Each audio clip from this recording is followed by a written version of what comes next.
Ингэж үйлж байгаадаа өөртөө дургуул гэж энэ зэргийн имийг даваад гарчиж чадахгүй байгаадаа гомдох үе бас бий. Тийм үедээ хишгтэй хүзүүдэн аваад хүзүүнийх нь галгар хар үсэнд нулимсаа арчин мэгшин. Намайг уйлах бүрт гинжин дотроо байж ядан цовчих хишигтийн гинших архирах ээлжилсэн цөхрөнг дуу чихний үзүүрт тодхон сонсогддог байлаа. Аав хизээч шалтгаангүйгээр намайг шийтгэж байгаагүй юм. Хуруугаараа амандаа хийх нь буруу. Ариун цэврийн талаас ч тэр, ёс зүйн талаас хааж тэр. Тийм үед аавын ширүүн харнууд аянга мэт гялсхийн цахилна. Хоолныхоо тавгийг харшуулах нь бас буруу. Нэг удаа болохгүй гэж ширүүнээр анхааруулна. Гэвч төдөлгүй дахин нэг удаа танххийн харших дуу дуулдах нь мэдээж бөгөөд тийм үед аавын том бүдүүн хуруу зулаа дээрээс хорстол тасгийн бууж ирэндэ. Эмэгтэй хүн хөлөө алцаад суух нь буруу. Эмээ өвөөгийн өвөр дээр дэрвэж өссөн надад энэ зэргийн нарийн ёс дэгийг хэнч заагаагүй болохоор буруу бүхнийг үйлдэл болгоноороо үзүүлчихдэг байж. Тиймээс том цагаан дайшинцныхаа хормог газар дэвсэн ёс зүгүүгээр хөлөө дэлгэн суухал юм бол алганы амтаар шагнуулна да. Удахгүй сургуульд орох гэж байгаа би энэ бүхнийг сайтар сурахгүй л бол сургууль тэнцэхгүй байж бас магадгүй. Тиймээс аавын хэлж сануулсан бүхнийг ёсчлон даахыг хичээх боловч алмай гөлрөө зангаасаа болоод алдаа гаргах майнч их байлаа. Монгол гэрийн босгон дээр зогсож болохгүй гэж надад нэг бус удаа сануулж байсан ч өндөр болохыг тэмүүлэх миний хувьд үлмийн өргөж болох бүхэн дээр гიშгэж сэтгэлээ хуурдаг нэг дутагдал арилж өгөхгүй л байлаа. Тиймээс гэрлүү орж гарах тоолондоо босгон дээр үсрэн гараад тэндээсээ нисэн бух мэтээр төсөөлсөөр дэрвэн харайх нь жинхэнэ аз жаргал байсан юм. Энэ буруу үйлдэлийнхээ хар гагаар ааваасаа нэг бус удаа алхам бов хүрсэн ч өнөөх нисэн дүүлэх дуртай сэтгэл минь дарагдаж өгөхгүй л байж. Боломж гарвал аавын нүдийг хариулж байгаад гэрийн босгон дээр хурдхан шиг гიშгэж аваад үсрэн буун. Гэвч буруутан баригддаг байсан юм. Нэг муу жаахан охин байтугай хитэн 10 аавын хөвгүүдийг ар өвөргөө харж цагдаж сурсан цэргийн дарга хүнд миний энэ гүжүүд үйлдэл хэтэрхий арчаагүй хэтэрхий аргаа ядсан зал байсан нь мэдээж л дээ. Ингээд нэг л өдөр ааваас хавьд амталж үзээгүй гэсгэлийг хүртлээ. Ээж маань хаашаа чим гараад явчихсан таарсан юм. Би аавын нүдийг хариулж байгаад босгон дээр ухсхийн үсрэхтэй бүдэрж орхив. Шороотоос манарган унсан миний хоёр хөл босгоны дотор талд сунааж харагдана. Хажууханд хураасан моднуудтай ноцолдож байсан аав тэр мөчөд намайг олоод харчихсан тэр. Хийсэн гимээсээ айхдаа би өөрийн мэдлгүй тэнхээ мэдэн бахирлаа. Харин аавын зэвүүцэл нь гинт төрсөн бололтой гялсхийн хурч ирснээ өрөөсөн гараас өргөн аваад агаарт дүүжлээстэй хിവэр минь өгдзөг нуруун тус газарт хүнд том гараараа хэд хэдэн удаа хүчтэй буулгаад авав. Өвдөлт анзаарагдаагүйч тэр ширүүн догшин үйлдэлд нь зочирдохдоо би уламж чангаар өөлж орилж гарлаа. Бидний энэ өвмэн хишигтийгч бас амар тайван байлгаагүй мэдээж. Уяанда байж ядан тонгочж димээл боргон хуцхын зэрэгцээ саад болоод байгаа том гинжиг тасар татан хаяхаар уурсан ноцолдож гарлаа. Хайртай найзын тийм нүдэн дээр нь дарангуулж байгаатай хишигт яагаад ч эвлэрч чадахгүй нь илт байсан юм. Би димээл хишигтээ намайг авраач хишигтээ гэж арга тасран бахирна. Хишигт хамаг уура уяа гинжиндээ гарган харжигнуулж харин аав өөрийнх нь эсрэг боссон өстэй өсгөө хоёр тэрсүүд итгээдэг хамтд нь хашраан дарж авахаар эрслэн шийтсэн байсан юм. Намайг өрөөсөн гараас минь барьсан хിവэрээ хишгтийн зүг өргөж очих зууртаа зам таарсан том саваа модыг шүүрэн авлаа.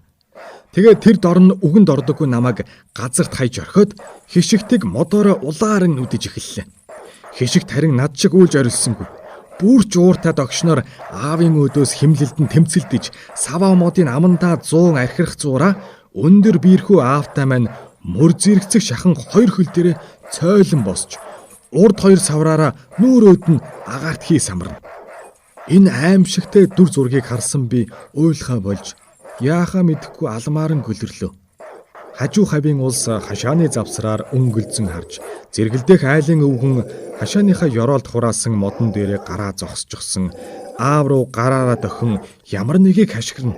Яасан аваа юм чи? Яасан омогтой юм та нар? хурсхий чинь хуулга тушаачсан байхад та нар яах юм гэж аав зунг чангаар амандаа өглөх зураа хишгтийн амандаа зуусан модыг булааж авахар ноцолтно. Гүй чи болооч ээ. Монгол хүн байж тижээс нохоогоо тамлаад байдаг яадаг хүүхдв. Ой болооч чи. Тэрнийг зодож яах нөө хөөе. Наад нохоо чин сулархав найштэй. Болоод өгөөч ээ хөөе. гэж зэргэлдэх хашааны өвгөн дууга хатаана. Хишигтийн толгооноос цус гарч байгааг гинт олж харсан би дахиад л чангаар бахирч гарлаа. Аав нохоог минь үнэхээр алжхаж мэдхэн гэсэн бодол харван орж ирэхэд ухсхийн босоод тэдний зүг хар хурдаараа гүйлээ. Ээжийнхээ найзан гадаадаас авчирч өгсөн цасан цагаан даашинзаар гойссон байсан би шороотой хутгалдан бүдэрч боссоор хишгтийнхээ дэргэд харван очлоо. Энэ үед "Хүүе яана хүүхэд нь оржглоо" гэсэн сандруу үгс хашааны завсар чөлөөгөр урсан орж ирэх нь чихний үзүүрт ханхин. Гүүж очсон дороо би аавынхаа өвдгнөөс тэрж байгаад уйлан гуйж гарлаа. "Аава миний буруу. Та битгий хишгтийг зодолтоо. Аава би дахиад ихгүй аава." Аав өвдгнөөс нь зууралдсан намайг салгах. Хишгтийн амнаас саваа модоо тавиулах хоёрын аль нэг нь сонгохоо мдээгүй бололтой дороо зогсож орхив. Би хоёр нүднээсээ садран асгарах нүлэмсаач арчих сөхөөгүй аавынхаа өвдгөр тас тэрэн газарт унаад хичээнгүлэн гуйсаар л байлаа. Харин хишигт амандаа зуулттай саваа модыг үүрнийхээ хажуу руу чирэн аваачаад эргэн ухасхийн хурч ирснээ бид хоёрын хажуугаас анхааралтай ширтэн зогсно. Тэр аавын хэлэх үгийг ойлгох юм шиг ухаалаг нүдээр хянамгаа ажиглан амьсах хатна. Зэргэлдэх хашааны өвгөн ч хэдийдээ юм дэргэд ирчихсэн зогсож байлаа. "Гүй чи чинь яадаг хүүхэд вэ ой. Тэр хідэн цэргээл зоддгийм байгааз. Эрхийн жинэ хүүхдийг алж идчих гээд байгаа харагдах юм. Яасан янзын арын шиг гэж байна вэ? Наад нохоо чинь чиний хүүхдийг чамаас өмөөрөөд байна. Ойлгохгүй байгаа мó чи. Нохооноос дор улаан тууч вэ чи чинь яасан?" гэд өвөө амьсгаадах зураа ийн бухимдлын үг шидээд аавын нуруунд тус газар нь хэд зохиод хишгтийн хажуугаас түлхэн холдууллаа.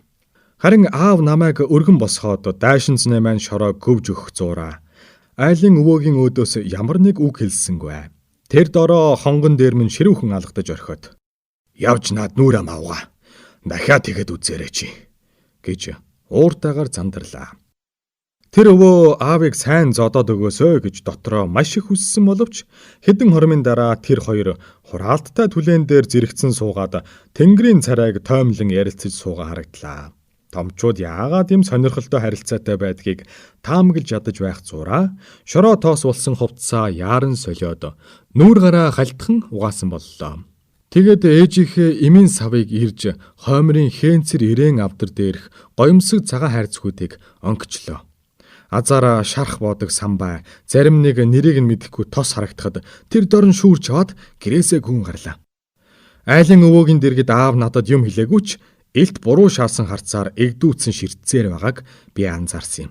Гэсэн ч тэнд саяхан олсон сарууныхаа шархыг 7 хэвтэх хишигт илүү чухал байсан болохоор аавын зэмлэнгүү харцыг тэр дор нь мартаж орхиод толгойных нь шархыг гартай нь боож өглөө.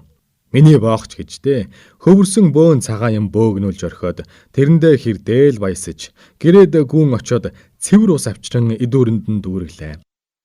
Хишигт хариуд нь хөл гарын минь зөөлнөр долоох зураа аавын зүг байн сэрэмжлэн харсан хിവэр. Ямар ч үсэн ээжигээ эртэл хишгтийн хажуугаа салахгүй байхаар сэм шидчихсэн байсан би айлын өвөөг байгаа дээр өөртөө хэрэгтэй гэснээ тийш яаран зөөн. Нарны халхавч, дэвсэх гудас, шилтэй ус, боов зэрэгхнийг хишгтийн хажууд өрн тавиад дэвсгэр дээрээ тухлан сууж авлаа.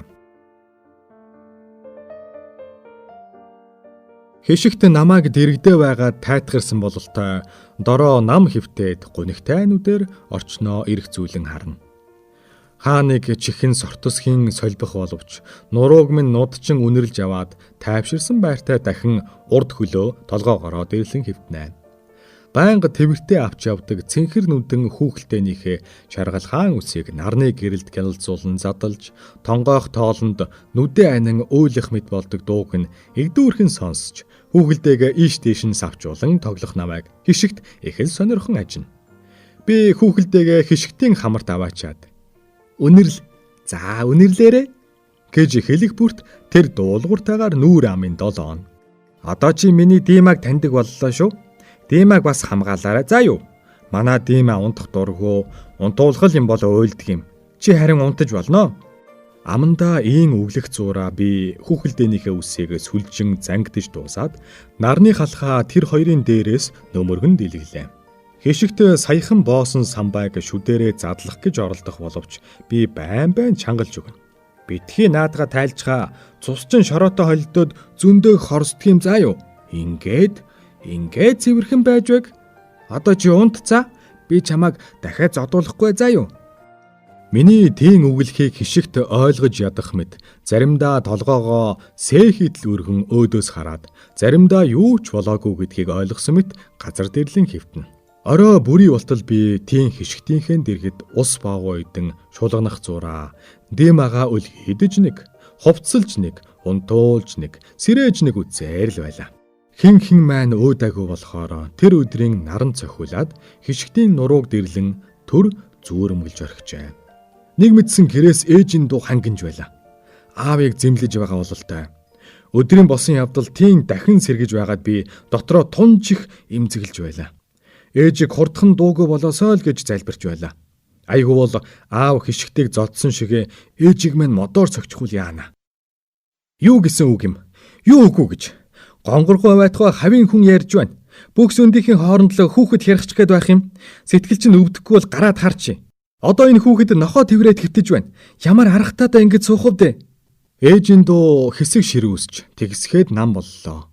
Аав бодвол тоймтой хариу хэлээгүй бололтой. Гэнэт гэрийн хаалга нээгдэж бүрэнхэд хэн нэгэн гараад ирэх нь харагдана. Намайг битгий дуудаасай гэж дотроо сэм үглэж байсан ч ээж нэрээр минь дуудах сонсдлоо. Энэ явдал намжтал би хишгтийн дэргэд хэд чоноход бэлэн байсан юм. Бүх зүйлийн гол буруутан би өөрөө гэдгээ мэдэж байгаа болохоор ингэж их үүмэн тарьчихсандаа гимшиж байгаагаа харин яаж илэрхийлэхээ л мэдэхгүй байсан юм. Ээжийн дуу гарахад хишигт толгоогоо өргөн хөл дээрээ босож зогсоод ээжид эрхлэх янзтай хөлөө солбин холхино. Нохоонд маань тодорхой зайнаас дотогш огт ойртож ирдэггүй байсан ээж маань энэ удаад тэр хөлийн зурвсаа мартсан янзтай гүн ирээд миний цуглуулсан эд огшлыг хамах зураа хишгтийн шархын боосон цагаан оролтыг хараад өрөвдсөн мэд данхар толгойг нь удаан илсэн юм. Үжийн гилан тэртээ дээрээс хөгжилтэйгээр гэлэлцэх хэдий ч ээж маань гунигтайгаар санаа алдаж зогсоно.